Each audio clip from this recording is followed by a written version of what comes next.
একটি ঘন বন ছিল, যেখানে নানা রকম প্রাণী বাস করত। সেই বনে একটি ছোট্ট খরগোশ থাকত, যার নাম টিম্বু। টিম্বু খুবই চঞ্চল, কিন্তু একটু ভয়প্রবণ। সে প্রতিদিন নতুন কিছু খুঁজতে বের হতো আর সব সময় নতুন বন্ধুর সন্ধান করত।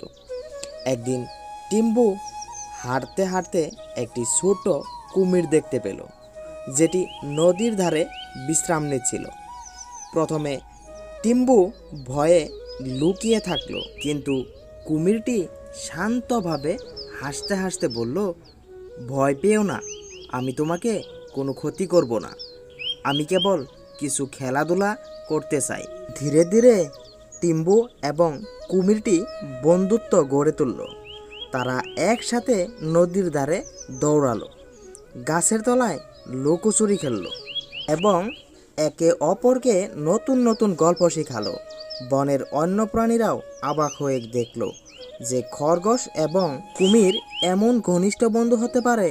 তারা সবাই বুঝলো, ভয়কে জয় করলে নতুন বন্ধু এবং আনন্দের খোঁজ পাওয়া যায়। সেই থেকে টিম্বু আর কুমির প্রতিদিন নতুন অভিযান শুরু করত, আর বনটি হয়ে উঠল তাদের জন্য এক আনন্দের স্থান। গল্পটি যদি ভালো লেগে থাকে একটু সাপোর্ট করবেন। ধন্যবাদ।